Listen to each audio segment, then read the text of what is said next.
so we'll get started. I'd like to thank you all for coming here today. The day 5, final day of Research Week 2025. Just a little bit of housekeeping. If you don't mind, if you could put your phones on silent, just to give the presenters and the panel the opportunity to present here today. Also, there is videography and photography around this event. If you do not wish to be part of any of this, you can contact us guys. There's plenty of them down the back there as well. So if you don't mind, I'd just like to, first of all, introduce myself. My name is Yvonne Kiley. I'm the Research Impact Officer here at the University of Limerick. Throughout the week, we've had some slides on the research impact initiatives and supports. Hopefully you'll have seen them. But I suppose, without conscious of time and the guys panel, I'd like to just talk about Research Week for a second. And if you don't mind, I'd just like to do a few thank yous, given it's the last day. So firstly, I'd like to thank our Vice President, Research and Innovation, Professor Kevin Ryan, and Christine Brennan, Research Strategy and Policy Team Manager, who's sitting down the back here, for their vision and unwavering commitment to supporting and showcasing UL's excellent and impactful research.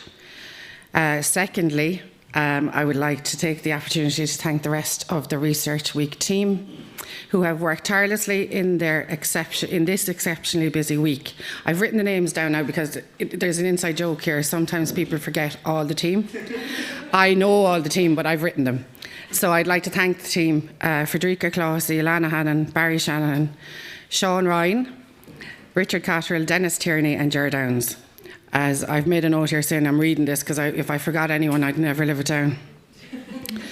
But seriously, thank you. Your commitment, dedication and professionalism throughout this week is a testament to your commitment to supporting and showcasing excellent research at UL, and this week wouldn't be possible without you. So finally, this week's celebration of research has been nothing short of exceptional, taking the participants on a journey of discovery, knowledge sharing and reflection.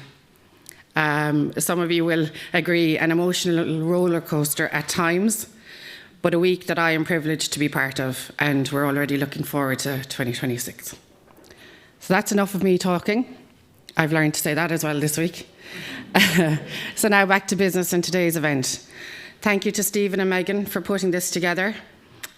This event will highlight the impact of the shed movement in the Midwest of Ireland and its contribution to the local community. So over to you, Stephen, and thank you.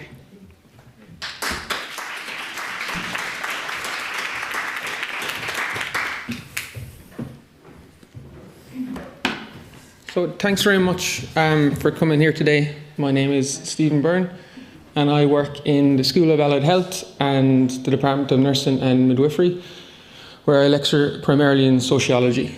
So I'll just give you a brief overview of the plan for today.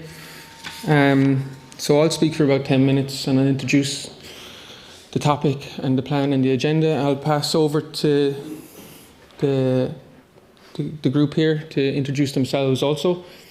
I'll briefly speak about the Men's Sheds movement. Unfortunately, we were due to have four individuals from a men's shed here today, but there was a bereavement during the week, so they couldn't attend.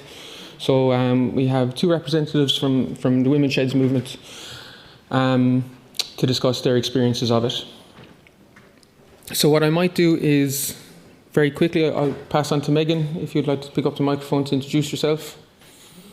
Hi, I'm Megan Vine. I'm a postdoctoral researcher in the psychology department, and I'm doing this research on evaluation of women's sheds in Ireland.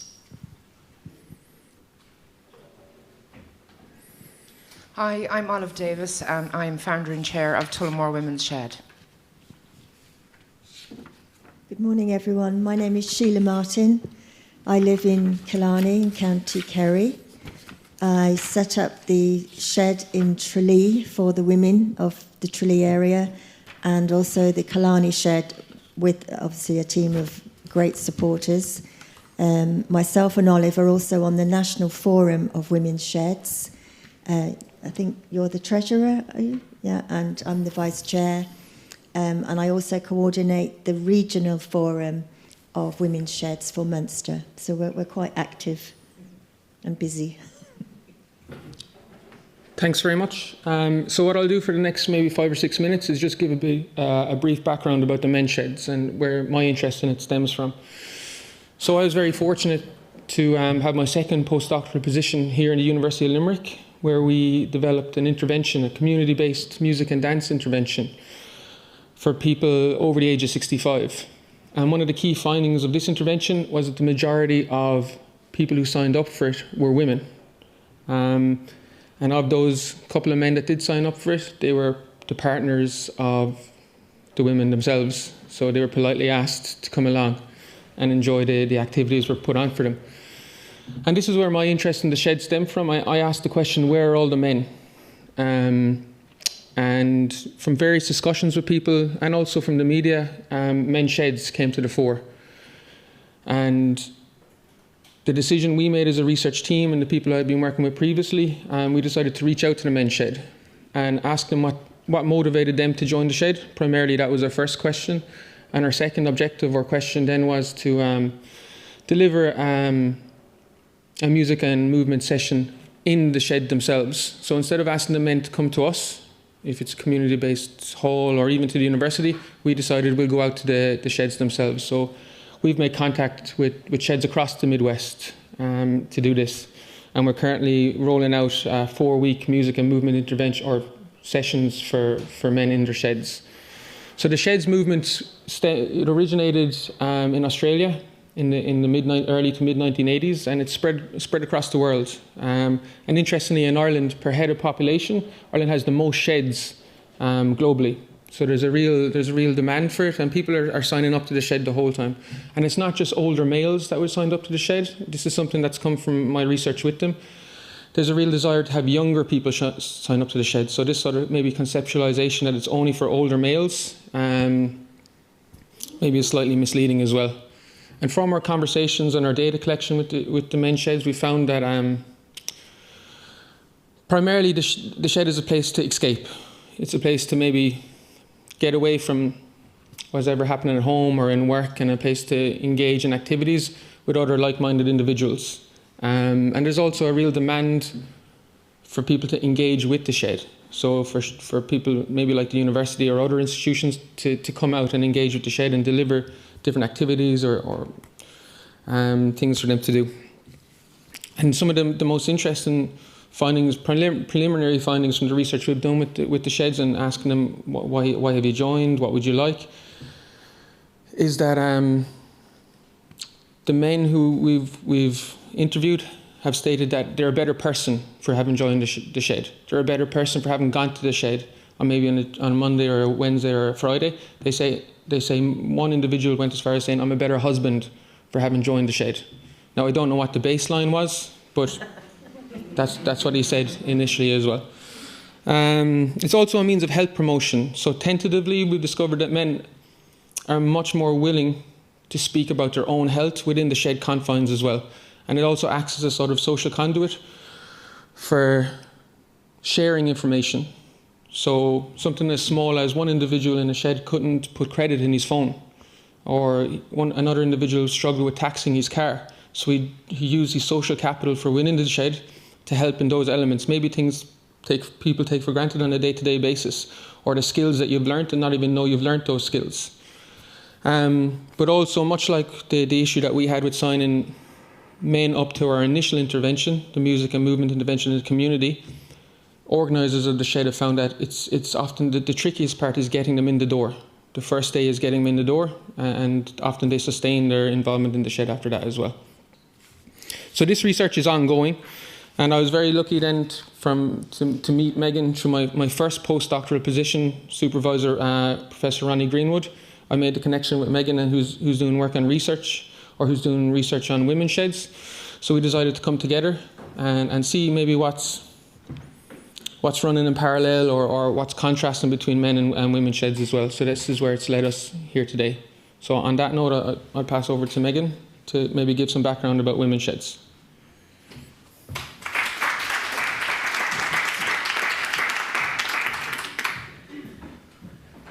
Thanks, Stephen. And thanks everyone for coming today. It's really nice to see some friendly faces and new faces here today. So, as I mentioned, I'm a postdoctoral researcher working on an evaluation of women's sheds in Ireland with my mentor, Ronnie Greenwood. It's a Research Ireland funded postdoc. And the aim of the research is to evaluate the women's shed movement, but to look at the multi-level impacts of this movement. So impacts from the individual level out to the community and societal level as well. So just give you a little overview. This is a very brief presentation because I just want to give as much time as possible to the panellists. So I'll just give a background on what are women's sheds, our research to date, some very, very, very initial findings, more like initial impressions of the findings, and then a bit of a roadmap for what's next with the research. So women's sheds, similarly to men's sheds, originated in Australia, but much later, around 2014.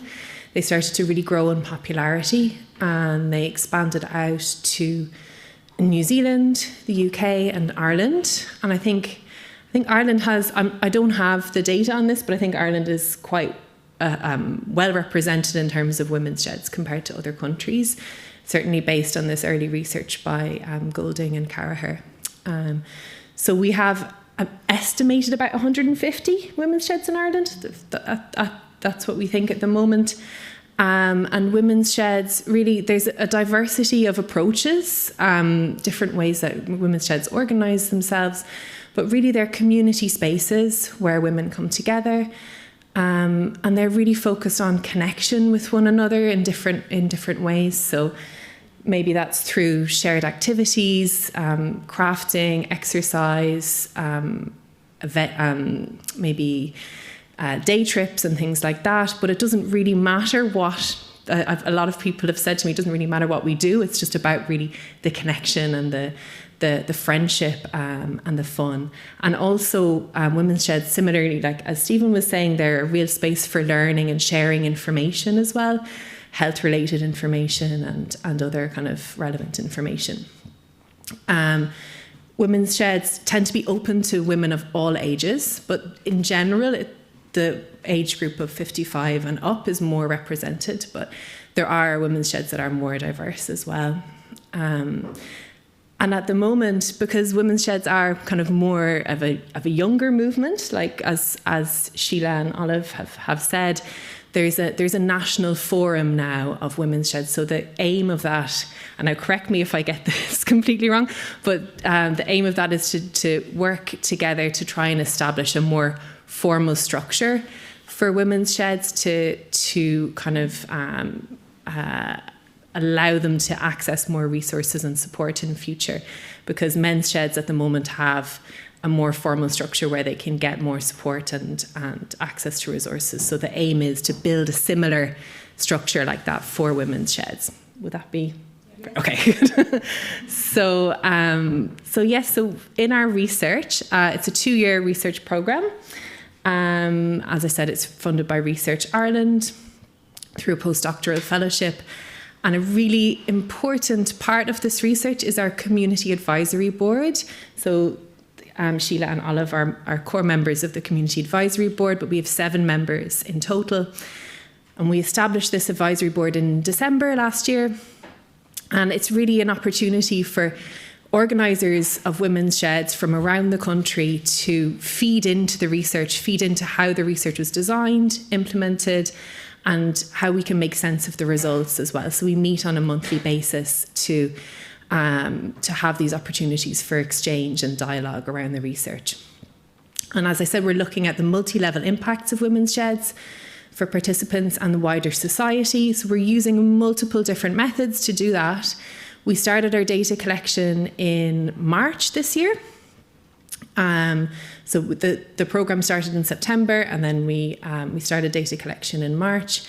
And our first phase of research involves qualitative case studies. So we've completed 4 case studies to date. We took a sample of 4 different women's sheds, so 2 kind of in rural contexts and 2 urban contexts, and they're representing the 4 provinces of Ireland. And with each women's shed, we engage with them to do focus groups. So we did about 2 focus groups, one with participants and one with organisers. We did observations of events, looked at their documents, and we did interviews with professionals who were supporting the sheds as well. So all in all, we did interviews and focus groups with 58 participants to date for this phase of the study.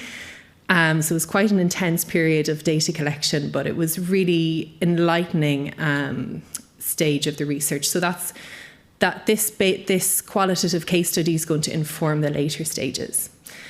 So we aim to, I'll speak a little bit more about what we're going to do later on, but just with the case studies, we have some very, very initial findings. I think findings might not be the right word. We'll just say impressions, because we haven't really dug deeply into the data yet.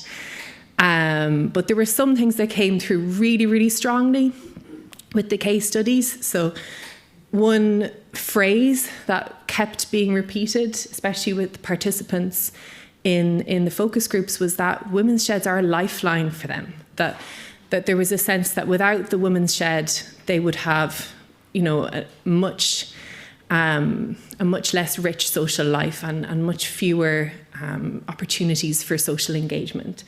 So this idea that the women's shed provides a lifeline, provides a chance for women to really get out of the house and do things, really positive things with one another, that came through really strongly. So combating loneliness is a really key impact, I think, that we will find when we dig deeper into the data.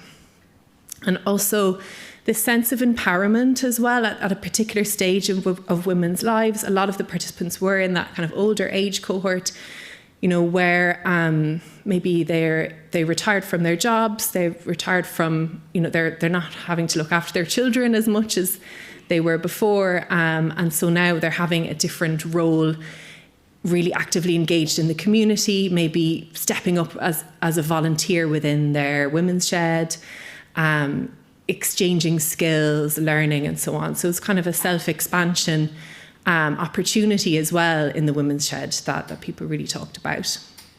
And then the social network aspect really came up strongly, I think, with every group.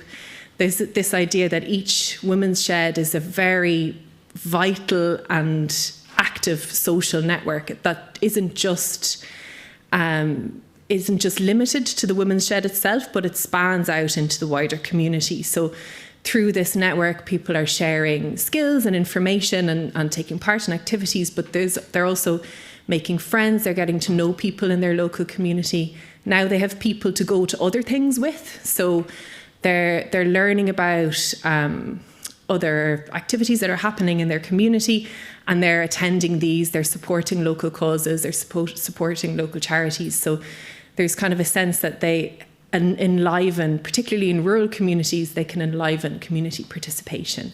So this is something that I think we will see more of through the research as well. But of course, there's challenges, like with anything. And these are ordinary people kind of organising the groups themselves. They may or may not have experience of being on committees before.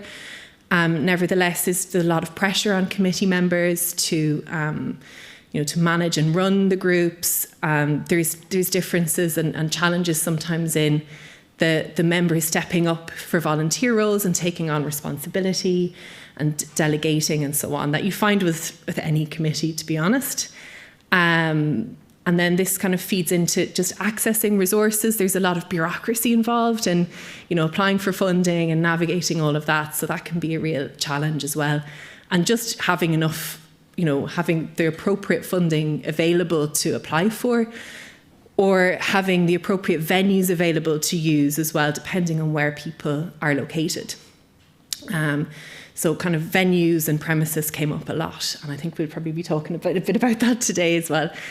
And then another issue that came up across the board was just the challenges of really trying to meet the diverse needs of participants. So in terms of age, culture, ethnicity, interests, accessibility, mental health, all of that.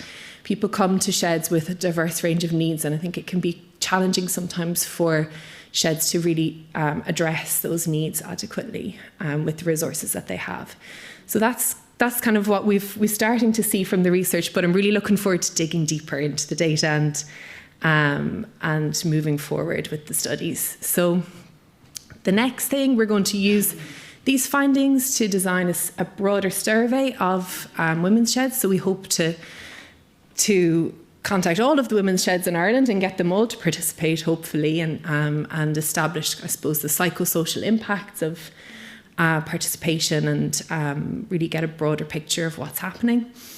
We'll conduct interviews with policymakers, funders, and so on to get that kind of national level view of how women's sheds are maybe making change on a national level.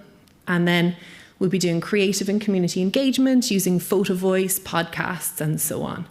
And of course, producing reports. So we really want to make sure that the findings are usable for the community. So reports for a lay audience that the community members and practitioners can actually use in their funding applications, and also the academic outputs as well. So that's our project in a nutshell, but I think we really need to listen to the advisory board members here today, and they've so much to share in terms of their experiences, and they're so active in that movement that I'm sure we'll have a really interesting discussion. So if anyone wants to contact me, my contact information is here. I'll just leave it up. Yeah, looking forward to this discussion today, so thank you.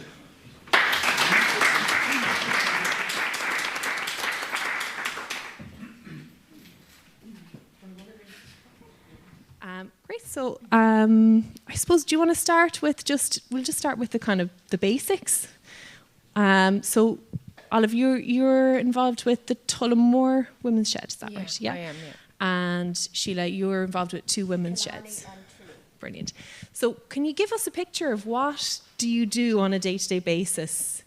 What happens in your shed when you meet? Well, we are open on a Friday morning from about 9:30, could be 10:15, depends on whether I get up on time or not. But no, we start about 9:30ish and we finish at 1 o'clock, and I get scones from the bakery, and I go down and I put on the Burco boiler and the whole lot, put on the lights, put on the oil, ready and waiting for everyone to come in, and they start straggling in from about 9:45, 10ish, and first thing they do is tea, coffee, sit down. How are you? Haven't seen you since last Friday. How are you getting on? If somebody isn't there and they're not there for a few weeks, we would give them a ring and go, are you okay? We've missed you in the last few weeks. And these could be women living on their own, and they don't have anybody else to check in on them. So I think that it's really important to have that, just that little phone call or text, are you okay? It means a lot to them. But yeah, we have sewing. Some women prefer sewing, some women prefer crochet, knitting. I think a lot of people have this presumption that women's sheds are just a group of women that go into a room and, they knit, they crochet and they gossip. It's actually not like that. Of course, there's a little bit of gossip, whatever, but it's you have an older lady who enjoys finger knitting, and then you have another lady who hasn't a clue, which would be me.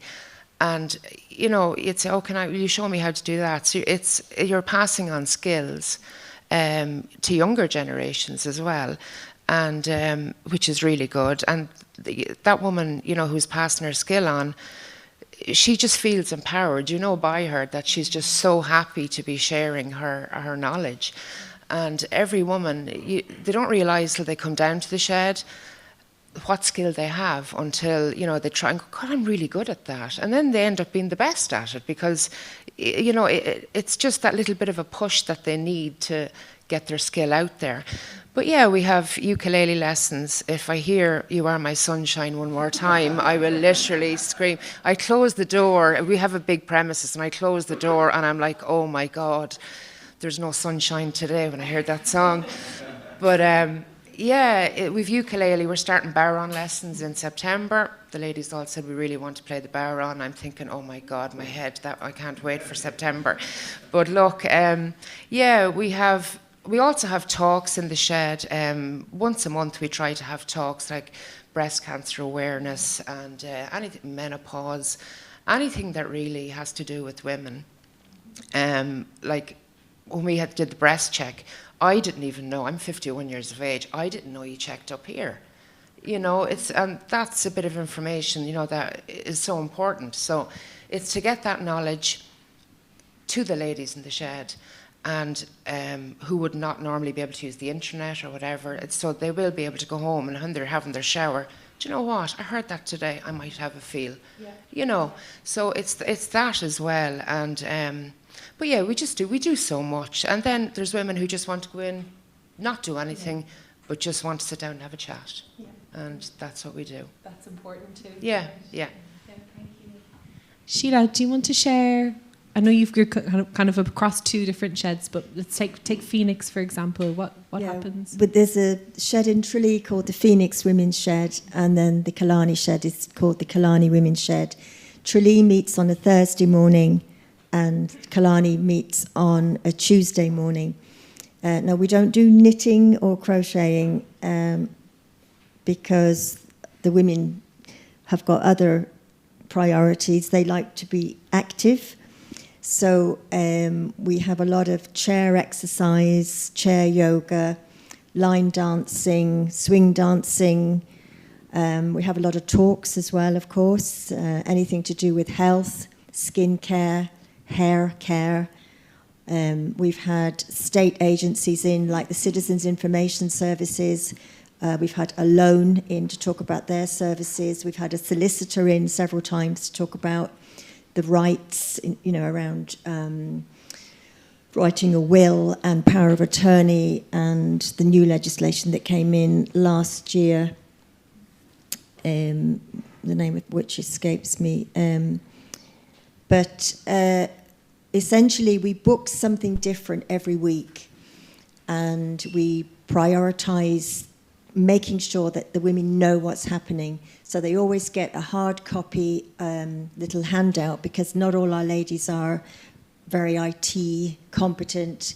So we go to the old-fashioned little piece of paper and we say, look, put it on the fridge with your fridge magnet. You'll know what's happening for the next few weeks. We do have a Facebook page, and I make a poster and I advertise what's happening the following week. We always take photographs then at every event, and we put those up on our Facebook page. So if women are looking to join the shed and they contact us, we can say, look, take a look at our Facebook page and you'll see the kind of activities that we've been having. And of course, they can look not just at the posters, but the photographs. And they'll be thinking, oh, I know her. I went to school with her. And this is what happens when the women come into the shed. Not only are they making new friends, but so often, particularly in small towns like Killarney and Tralee, women have been to school together or they've worked together. And they're sitting down having a cuppa at the end of the talk or the end of the dancing, whatever, and they suddenly realise that they know each other. And that's really lovely. So it is, as Megan said, it's a social event, it's reconnecting, it's making new friends. The phrase lifeline has come up a lot. Megan's absolutely correct with that.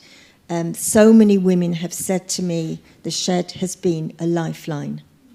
Why has it been a lifeline? One, they're quite mature. They're over 55. They've had a career. They've been busy. They've been rearing a family. They maybe have done a lot of travelling in relation to their career. They're now at home. Now, that's not to say they're unhappy or lonely. Sheds aren't places for unhappy, lonely ladies. They're places where women go to connect and have some fun. There's some ladies might very well be lonely because they're going through bereavement. They maybe have lost their husband. As you all know, young people after they've been to university decide, you know, there's lots more opportunities in Australia and Canada and the UK, and off they go. And women, even though they've got children, they're on their own. So they're somewhat isolated. But the whole thing about the shed is that women can leave the home, forget about their chores, forget about their loneliness, forget about bereavement, and make new friends and have a bit of crack. And Megan also mentioned about the fact that women go into the shed and they can understand what other activities are about. For example, you might have noticed in the local newspaper or on a poster in a shop that locally there's going to be some chair yoga classes. And a lady might look at that and think, oh, I'm not going to that, I won't know anybody. But then when we have chair yoga in the shed, they find out that actually it's not that difficult and it's fun. And the ladies start talking to each other and they say, do you know Elaine does these classes every Monday morning? Should we go? So it's not only the shed activity, they're then finding out that actually we enjoy this. Let's go and do that in the community. So it's opening other doors for them. It's not just the shed. Another thing the women really love to do is have a day out. That's probably one of their most favourite things to do. As I said, I live in Killarney. I don't know if any of you have been to Killarney and been on the lakes of Killarney. You can go down to Roscastle and you can get on a boat, and it's beautiful on a lovely day. Now, the local women could have done that any day of the week because it's on their patch. But would they go down on their own or even maybe with someone else and decide to get on a boat and go around the lakes? No. So we organised a trip. And on Tuesday, 106 women turned up to go on boats at the Roscastle. We were running around looking for extra motorboats to take them. You know, so the fact that they're doing something in a group it just makes them feel part of something. Maybe it does take them back to their childhood, you know, when they're in the school playground and they're in the school and they've got lots of friends around them. But they love doing something as part of a group. And I always say, when I'm in the shed, you know, after the event and everyone starts chatting, I say, listen to the noise level. And the chat and the laughter is just so loud. And I think that is fantastic because they've all got something to say. They're having a laugh. They're sharing, as Stephen said, men share information, they share problems, so do women. It's something that happens in the shed. They sit down with somebody, they connect with them, and they realise, well, actually, this woman's had a very similar experience to me, or this man's had a very similar experience, and they start to share. And as you all know, talking and sharing, it's just as good sometimes as going to a professional counsellor or a therapist, you know, just knowing that someone else understands, and you know, you're saying about men becoming better husbands, maybe women too become better wives and better mothers, better in-laws, I don't know. But I do know that when the women leave the shed, they're smiling, they're happy, and they say, thank you, we've had a great morning. On Tuesday in Killarney, we went on the boats. We went over to Innisfallen Island. We went for lunch in Muckra's House restaurant. The women had a fantastic day out, and they want to do it again. You know, and isn't that lovely that they've had a great day out and they say, can we do that again sometime? So on an everyday basis, what we're doing is we're having a different activity. We're getting more and more women coming in every week, both in Tralee and Killarney, and the word's getting out there that it's a great place to be. It's a lot of fun, and they get so much out of it, both socially and psychologically. So that's what happens every week at the shed. Thank you so much. Thank you.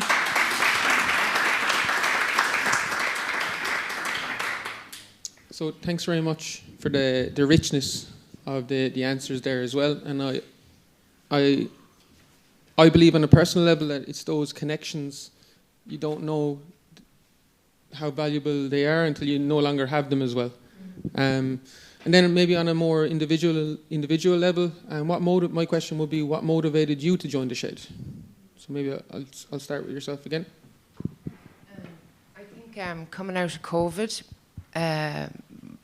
having to isolate and the whole shebang, and like the schools were closed and you weren't meeting the friends at the school gates, the other parents, and there was an awful lot of women, including myself, that were lonely, you know. And I remember I was sick a few years ago, and I remember thinking, if I get out of this, I'm going to do something good with my life. And I did survive, thank God. And I remember being down in the Docus Centre, which is a place if you've had cancer and stuff. And I remember a lady bringing me to a sitting room and handing me a cup of tea and having a chat. And I thought, do you know what? You shouldn't have to be sick in Tullamore, being a woman, to have a cup of tea and a chat with somebody in a nice sitting room. And that's where I thought of the Women's Shed. I kind of Googled, read up on Australia and the whole shebang, and I just said, you know what, I'll put it out there. And I went on Facebook in the local group for Tullamore, and I said, would anybody be interested in joining this? Well, that was it.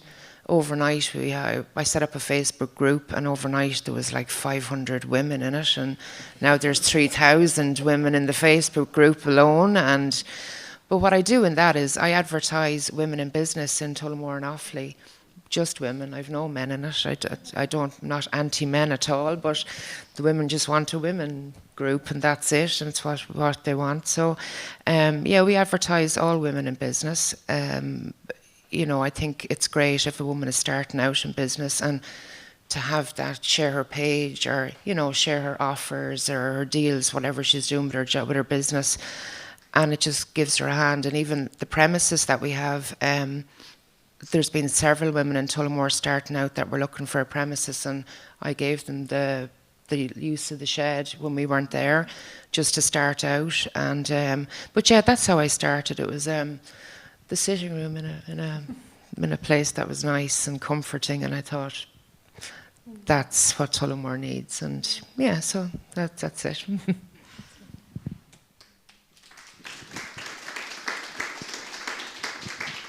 And then maybe to yourself as well, what motivated you to initially join the Shed?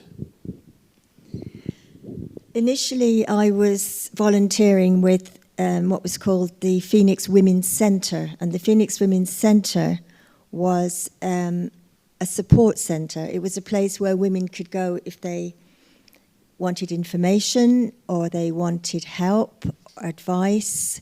We'd organise counselling. It was just a place where women could go for anything, really. And I realised that there was something quite common across the nature of the issues that women were bringing, and it had a lot to do with not being connected to the community in which they lived. And I was also aware that sheds were springing up in other parts of the country, and I looked into those sheds, and I spoke to some of the women, and I realised that County Kerry could do with a shed. And I have to say that when I mentioned within the Women's Centre that I thought we should organise a shed, there was strong opposition to it, because a lot of women's groups, before sheds, well, even now, there are women's groups, there are women's circles, women's centres, women in business. We had the Irish Country Women's Association. There's always been opportunities for women to gather, and a lot of them have been quite political. Women believe, let's get together and let's fight for our rights, and let's publicise what's wrong in our society and what we can do to improve the lot for women. And, let's get into protesting even, but doing something sort of quite political. So there were some women in the centre that, when we looked at what we could do and what kind of talks we could have, and we could have dancing, and we could have somebody come in and tell us how to put our makeup on, that just didn't seem very feminist. So there was a strong opposition, I have to say now, and I had to fight to get the shed for nearly 2 years. And then when it was up and running, there, I suppose, two teams started to emerge. There was a team that was focused much more on providing support for individuals, and the other team was organising all the events that I described earlier. So eventually the centre split from the shed. So there's still a space in our communities for women's centres and support groups, and opportunities for low-cost counselling, and indeed for the kind of things that the National Council, National Council of Women, what's the proper title? National Women's Council, thank you, Megan.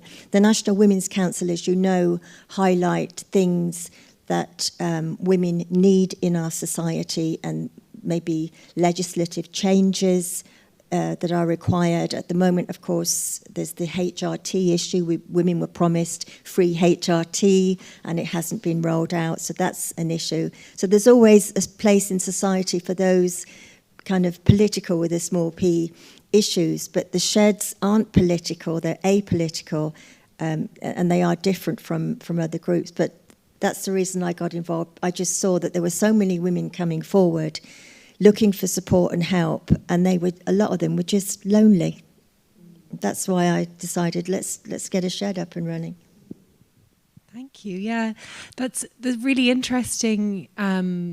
You know, the need that you both identified was really to do with community connection, and in that post-COVID context, that need for people to connect with one another. And it's interesting that you say that women's sheds, or at least the way you define your women's shed, is that it's apolitical. But do you think that there is something in terms of, like, I know that you like the term movement in relation to women's sheds as well. So you know, it's a movement. So is there something in relation to social change, or like a different kind of politics that's more maybe grounded and less about, you know, campaigning and electoral politics and so on, but maybe something that's a bit more about mutual aid and support? Do you think there's a space for that? I think if anything, it's gender-based, because when the men's sheds started up, there was a lot of discussion around the need for men to talk, because around about that time, is it about 10, 15 years ago, the men's shed started? In Ireland? Yeah. Yeah, there was a lot of talk about the male suicide rates. Of all suicides, 80% are male and only 20% are female. So I do recall there being a lot of discussion around suicide and how it was important for men to talk. And when the men in Irish society were trying to get men's sheds set up, there was massive support from government level, from local councils, from local business people that had buildings that they could lease out, business people that donated machinery and so on. There was massive support to get the men's sheds up and running. Now, we haven't been treated the same way as women. So maybe I'm kind of going into some of the later questions, but one of the big issues has been the fact that we had to write, all of us on the National Forum, even before we had the forum, we were writing letters to the Taoiseach and to ministers and to local councils saying, you know, what about equal status? The equal status legislation, what about us? There was designated funding for men's sheds, i.e. a pot of money designated for the men's sheds that could be shared amongst all the sheds. But there was absolutely nothing for women's sheds, nothing at all. And it was only in October 2022 when Minister Heather Humphreys, we went up and met her in Dublin, and in October 2022 she said, look, I'm going to give you 100,000 this year. You're not organised, you're not an organisation, there are just sheds around the country. I'll give you this money this year, but you have to get organised and fill out forms and send them in to us so that we can create a database and see how many sheds there are. So it took a lot of pushing and requesting and raising our voices.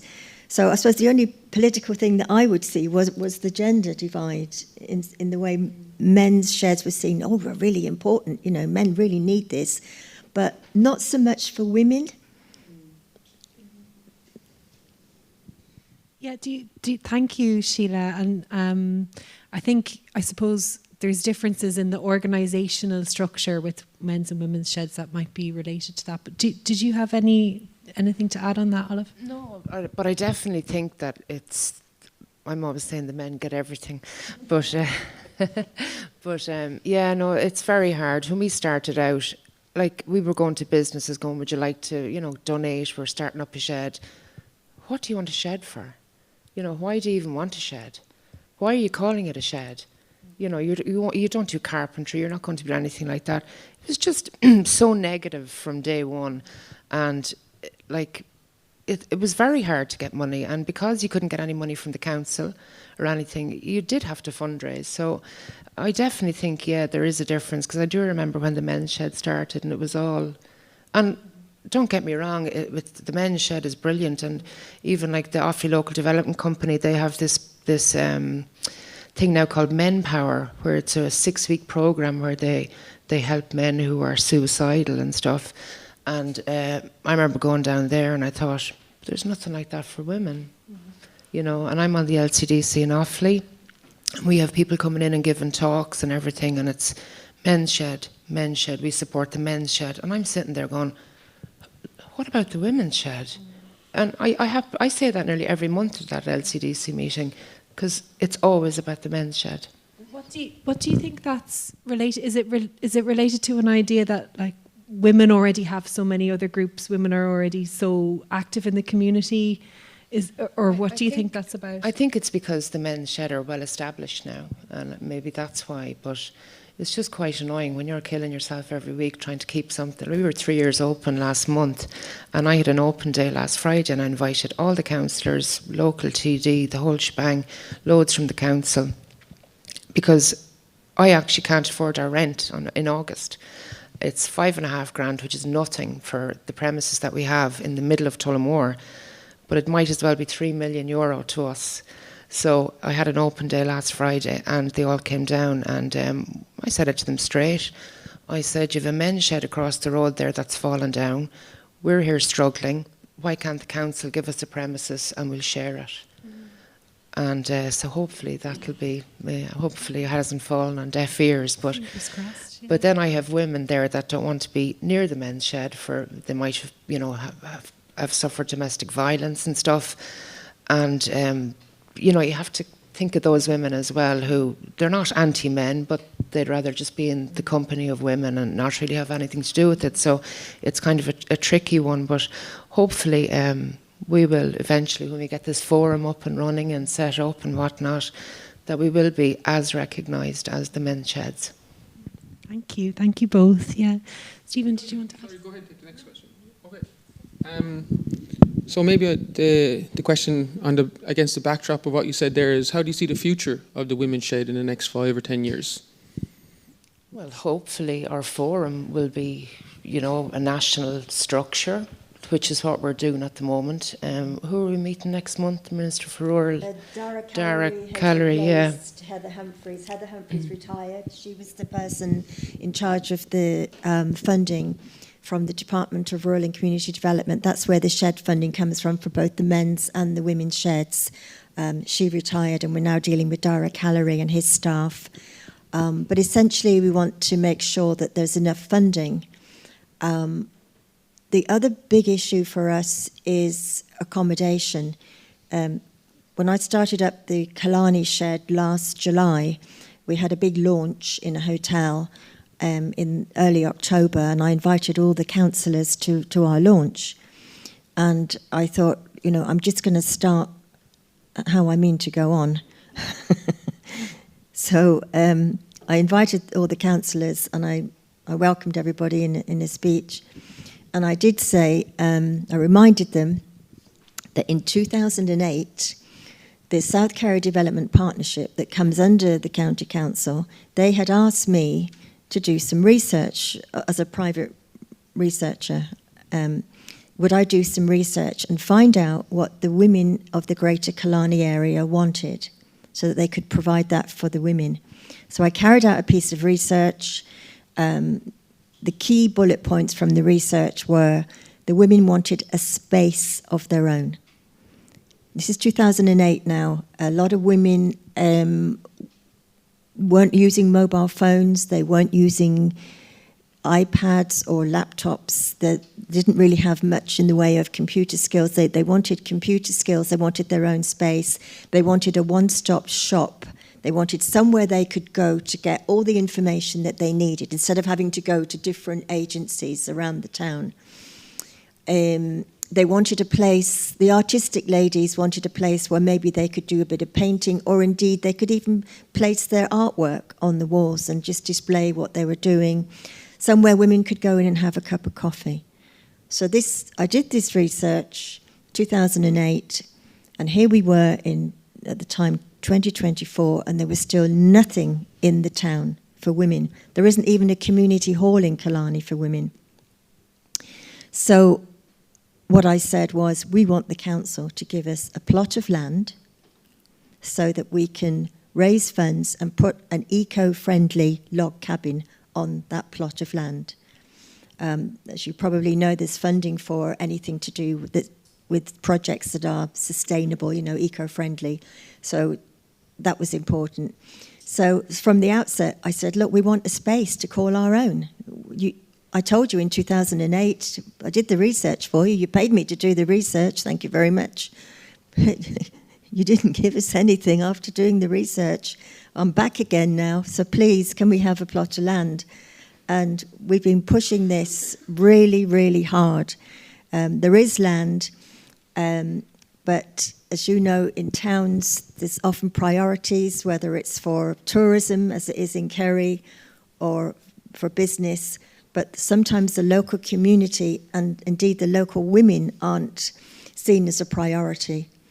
I think we're still in a patriarchal society, still very much so. I think women are seen as highly resourceful, so they don't really need too much help. Men are often seen as, well, they're not very good at talking about their feelings, and, so we need to give them lots of support, and let's buy them lots of saws and tools and benches, and give them a nice big shed, and they can go in there on Monday, Tuesday, Wednesday, Thursday and Friday and the weekend if they like. Some of the sheds are like garden centres. You can buy benches and pots and window boxes and bird boxes, and lovely. But what are the women doing? They're renting a room one morning a week and paying good rent for one space. So for me, personally, the future is our own building, our own space, be it a log cabin or any kind of building that's ours. Women can go in any time of the week, even if it's just, they pop in and I'll have a cup of tea. I'll see who's there. That's what I see for the future, a place in the community that is for women. Amazing. Thank you. Yeah. Olive, do you have any other thoughts on the future, what you want to see for your shed or sheds in general? Well, a permanent premises, yeah, because we have so much stuff that before we got this premises that I'm renting now, we were in the Lee Shoffley Educational Training Board using their canteen, and my home was full, my car was full on a Friday morning, bringing home stuff. My kids were like, Mom, half my room is the women's shed. And I just thought, I can't be doing this all the time. So we got the place, and it's great because we've 2 big, huge rooms, kitchen, office, toilets, the whole lot, and everything is able to stay there. But I don't have the rent for August, so if we get kicked out, I have a treadmill and an exercise bike there as well, and I'm going, I won't be able to fit all that. I only live in a small cottage. So it's to have that permanent premises for the women, that they're not going, will we be here in August? I mean, every woman last Friday said to the councillors, look, we need this to stay open. We want this to stay open. For our mental health, we need it, and we don't know what we're going to do if it's gone. So definitely a permanent place, yeah. I hope to see that too. Hopefully the research can help in that regard as well. So do you think we give time? Yeah. So we've got some time for questions from the audience now. If anyone would like to, you can raise your hand or shout out. It's only a small group here. So we're all friends here, so don't be shy. Yes. Hi. I'm actually from the Women's Shed in Newcastle West, County Limerick. I'm the chairperson. We have never met in person, but we've spoken on email. You see, we're different now. We're very, very lucky with the accommodation, because we have two really good centres in Newcastle West where we're renting. And I'm just wondering, we'd say we charge €5 a week for chair aerobic classes and things like that. Do you think that's okay, like to charge people, you know? Yeah, well, I charge €5 a week. It's €20 membership for the year, and it's €5 every week, but you get like scones and any amount of tea, coffee, scones. I mean, if you go to the coffee shop, it's a £5 for a coffee, nearly. So, and then if we've chair yoga, that's between them and the chair yoga lady, because I used to take the money, and then some people weren't paying, and then the shed ended up reimbursing the lady, and I thought, do you know what? No, if you want to do chair yoga, you knock yourself out and pay for it yourself out of your own money, and I do it that way. But definitely €5. Now, there are women who can't afford it, and they might say to you, "I don't." That's fine. We're not there to be taking money off people who don't have it.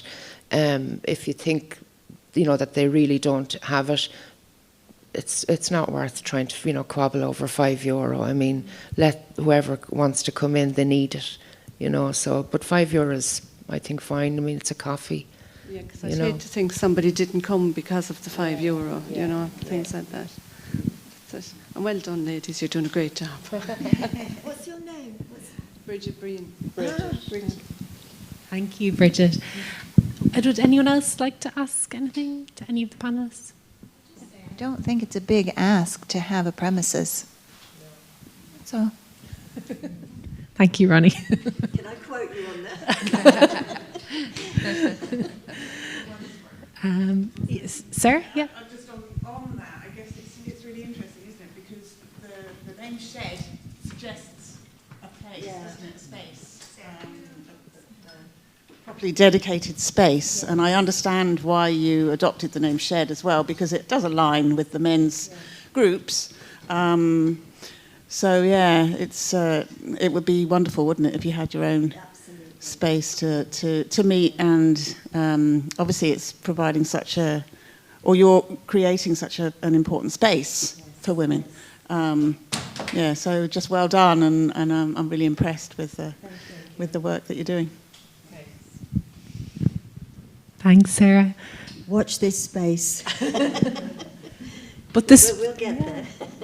the space is so important. Like it kind of seems a bit obvious, but just the physical space where people meet and access to that and its qualities, that is actually fundamental, I think. I think it's security. To have that security, to know that this is definitely not going to be taken away from us in the morning, and you need it, and you need a permanent space. I mean, I have women there that would come in and they'd say to me, God, I lost my son a few years ago or whatever, and something like that, something terrible. And I'd arrange counselling for them with the local accessible counselling. I just ring them up, thank God, and they're great. I think their counselling service is only €10 or €20 or something. It's relatively small. But without having the shed, that person might not have asked for counselling. A few women have said to me that I've arranged stuff for, thank you for being that middle person, because I don't think I would have been brave enough to go and make that phone call myself. So it's really important, even for that aspect alone, that we don't close. Yes, yeah. Hi, thank you, Megan, and thanks to all the panel. I'm very much struck by the themes of inclusion and supporting the health of our communities from both the men's sheds and the women's shed. And I'm very interested in the broader context around, do we understand the contribution that these volunteer-led non-for-profits are making to our society?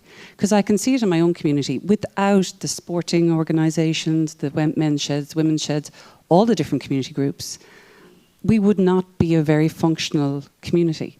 So I wonder, do government understand that? But do the community itself even see it, or is it taken for granted? I think things are changing insofar as GPs and other professionals that are providing support, like counsellors and therapists and so on, they are now aware, and I can speak for Kerry anyway, and I'm sure Megan, you're aware of this as well, and I'm sure it's happening in other parts of the country, but definitely in Kerry, we are getting doctors and other professionals referring women, recommending to women that they attend the shed. It's called social prescribing. So rather than say, well, look, I'll arrange, well, maybe they're having counselling as well. I mean, I don't know that. I don't have that information. But you see, this is the very reason that I thought we need something for the women. You know, when they were coming into the centre, I recognised that those women's needs weren't being met in the community. But now doctors and other professionals do recognise that by going into a group, going into something that's regular, something that's full of activity, social connection, a bit of fun, a day trip, for example, you know, we organise a coach, take them somewhere, all of that, it is recognised that it's psychological support for women. So from that point of view, definitely. Even local counsellors that I've spoken to in Kerry recognise that it's very good for mental health.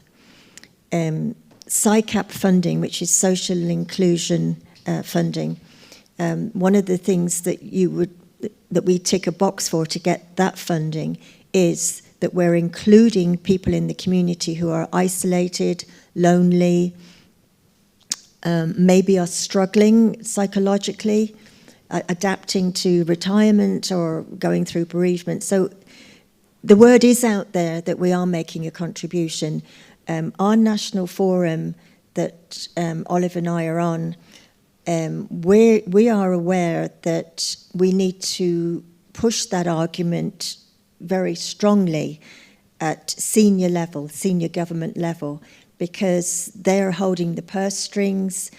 They will determine what kind of funding and what kind of recommendations might be made to local councils in terms of accommodation.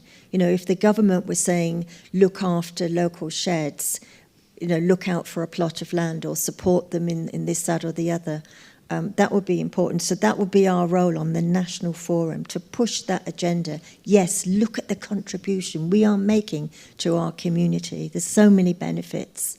Absolutely. Just the social prescribing issue has come up in the case studies as well, and it's very, I can't really speak to it in too much detail, but just the impressions I'm getting so far are that yes, the value of women's sheds and other community groups are being recognised by local authorities, and in some local authorities there are social prescribing coordinators who meet with people who are referred by health professionals and kind of support them to engage with community groups like women's sheds. But having spoken to the women's sheds through the case studies and also the community development workers, I feel that the support is very patchy, and that, well, the women's sheds that I spoke to as well, several of them seemed to feel like they weren't adequately resourced to really support those people coming in. So there might be people, and also the kind of the prescribing is done in a particular way. The person might not be ready to really engage in a group, and they might have quite acute needs sometimes. And so groups maybe are placed in a position where they have to really try to include someone that has their needs are too acute, you know, to be really. Maybe a woman's shed would be great for them down the road once they've recovered a little bit more, maybe they need some sort of interim kind of intervention to get them ready for that. But it can sometimes fall flat. And I think sometimes the success, people are just saying, oh, it's great, you know, we're referring people, but like sometimes it's not really followed up. Like what actually, are they still coming back? Are they able to still go to the group? Is the group feeling empowered to really support those people? So I think it's it's a little bit on shaky ground in some contexts. It depends on the context, I think. But yeah, that's great. I mean, it's great to hear what you're doing on a national level as well. But as well, like, I'm not trained in anything, you know, like suicide. Well, no, I did a suicide prevention course and I did the RAP course, the RAP course. But I'm not a professional, and I think when a doctor, you know, GP or a psychologist, you know, they've often rang and said, Olive, I'm sending a woman down there, she needs, you know, an outlet.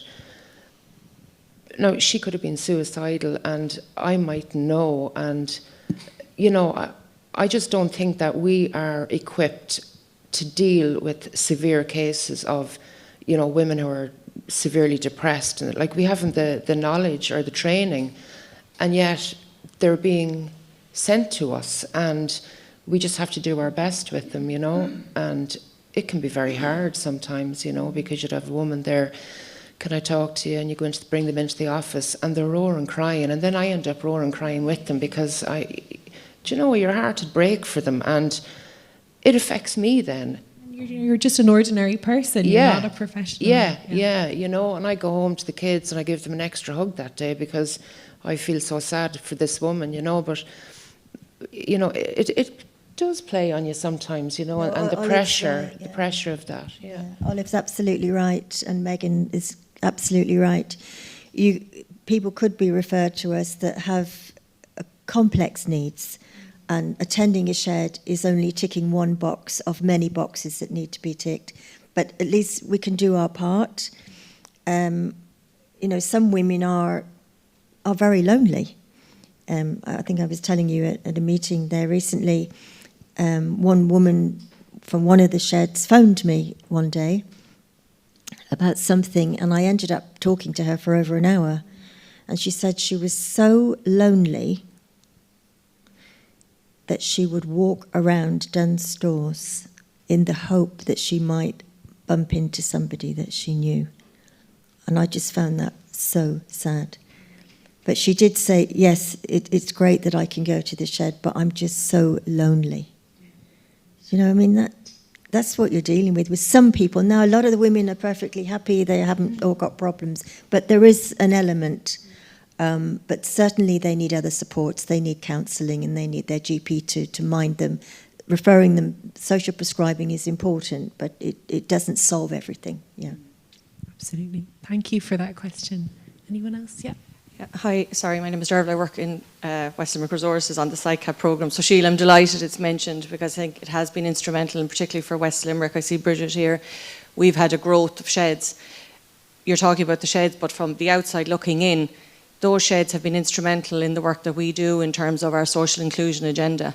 From day one, new communities, the beneficiaries of temporary protection, they've rowed in behind us. They're doing the workshops, women together. You know, all you had to say was a hot flush, and even though language might have been a barrier, everyone jumped on that because they knew what was the commonality. So they have been instrumental in terms of the wider social inclusion piece of work, and we couldn't thank them enough. And they've been excellent in terms of paying it forward. The first group that came on networked with the second, the sharing of skills. You've been through the pitfalls. It was like a guidebook, take it and run. Love to see more sheds. But it's just been phenomenal, the outcomes that we see. And you're talking about women walking around. Now people new to the community recognise faces, and that's been a really positive. They mention the sheds when they come in, when they meet with the staff, saying, I've met so-and-so from the shed, or we're meeting, or we're going to Refugee Week when we have our social inclusion events.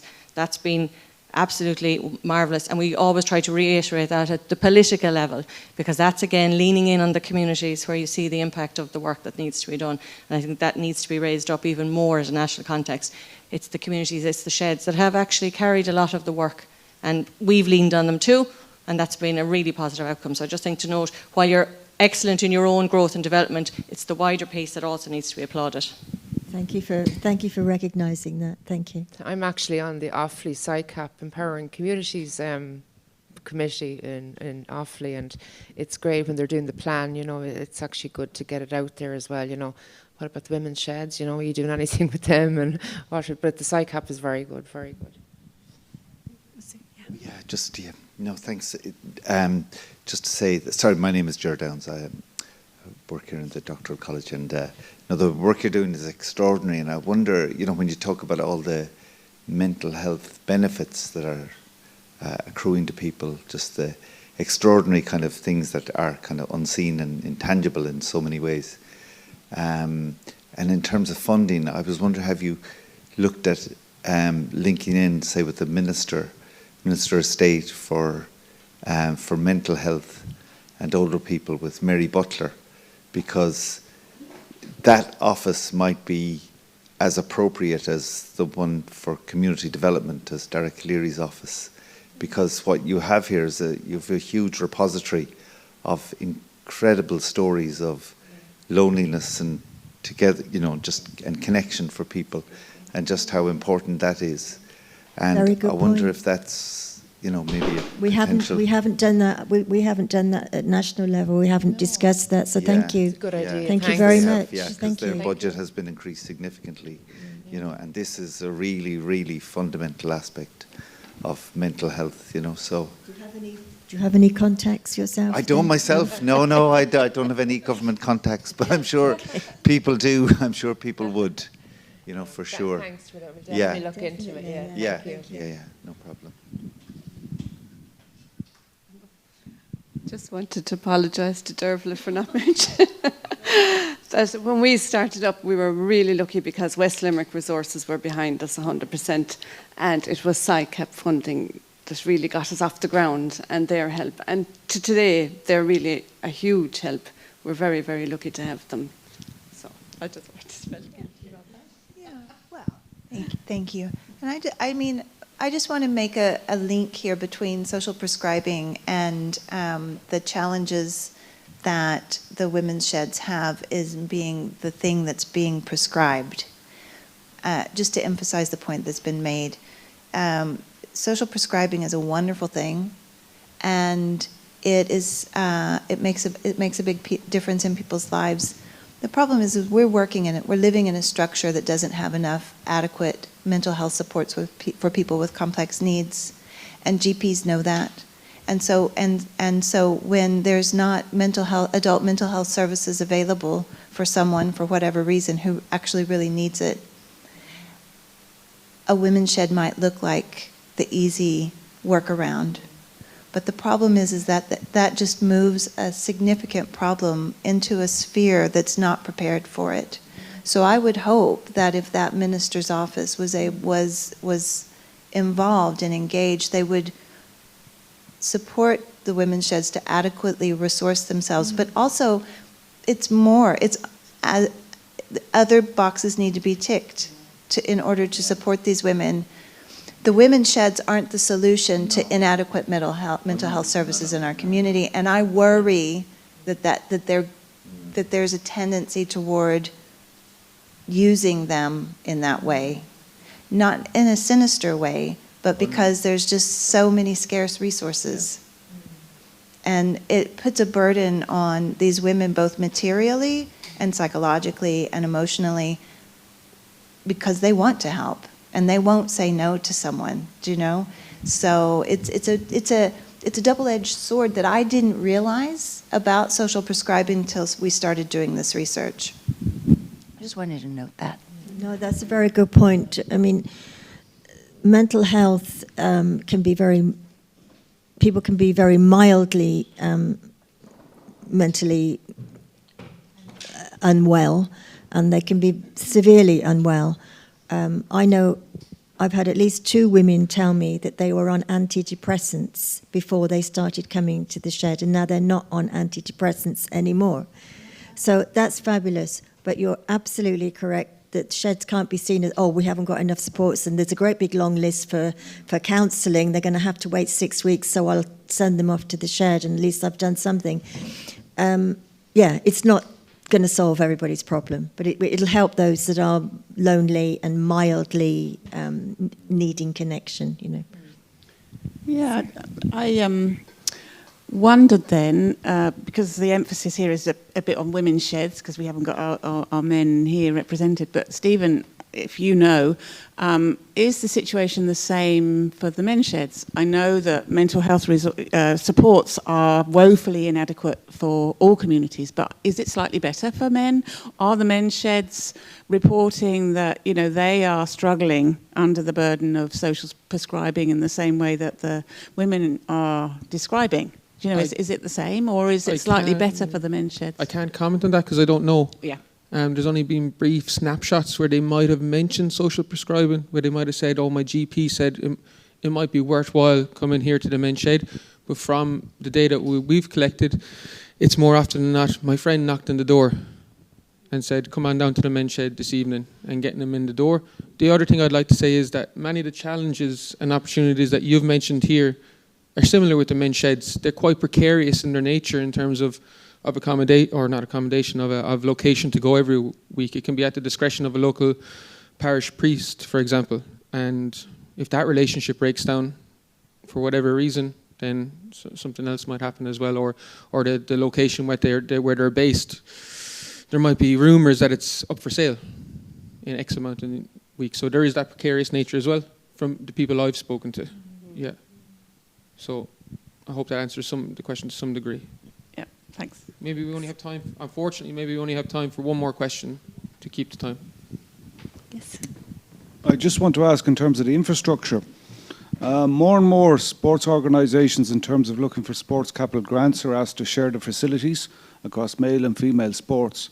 In terms of you trying to leverage funding for a space, be it infrastructure or a building, do you envisage operating independently, which is fine, but within a shared facility? Oh, independently. Like what I was hoping for was a big unit in an industrial park, and have it one side men, one side women, or preferably one each. I'm being greedy now, looking for one each. But yeah, no, we definitely wouldn't have. I don't think we'd want to share it as in like we'd go in on a Friday, they'd go in on a Thursday, because they do Monday to Saturday, the men's shed in Tullamore. No, I wouldn't mind getting a unit and have it and have two separate sheds, but definitely not together, no. Now we get on well with the men's shed. They're actually near us in Tullamore, and some of the women call down for tea and they'd come down and have a chat with us, or if we need something done. Now, I hate to say that women can't do certain things, but, you know, if there was some drilling and stuff like that I'm no good at, I'd be, you know, ringing Tom in the men's shed and Tullamore going, Tom, I need your help here, whatever. And the same with him, like he was looking for a thing for his glasses, and one of the women sewed him up a little thing, a holder for his glasses. We do that together, like, you know, and for we're doing art and crafts, you know, the little timbers, they'll cut them all to size for us, and you know, we're fairly pally with them, but we don't want to be seen as together as such. My response to the question would be the men's sheds don't share their facilities, so why should the women share their facilities? The men's sheds have got men's sheds, they don't share with anybody. Why would you expect the women to share?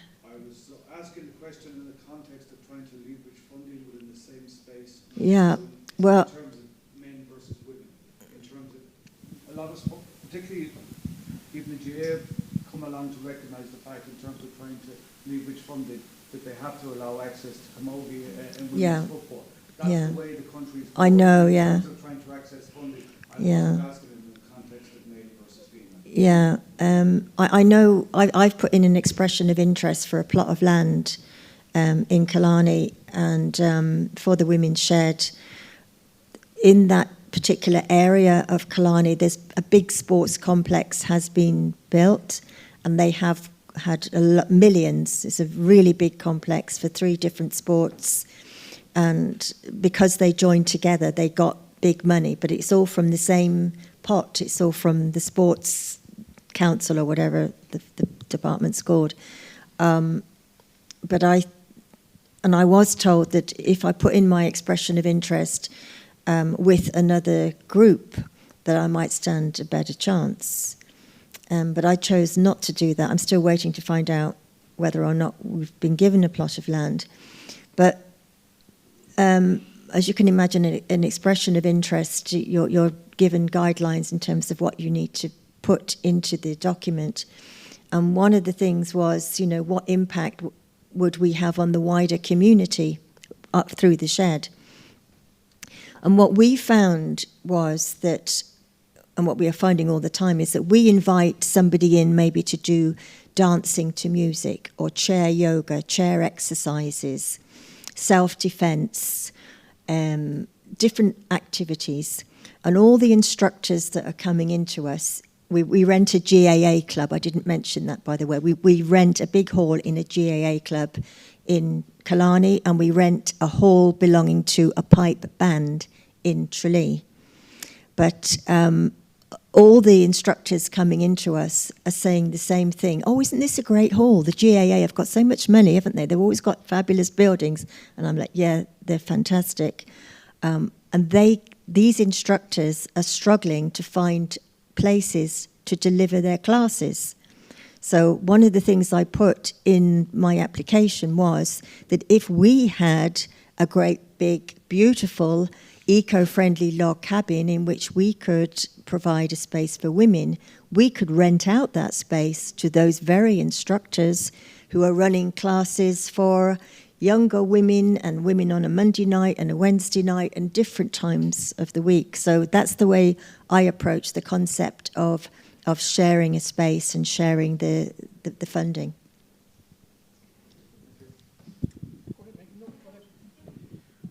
I think that might be all we have time for today. I think just looking at the time, but thank you so much everyone for your amazing questions. It was really great discussion, and thank you so much to our incredible panelists and to Stephen and everyone. Thank you so much.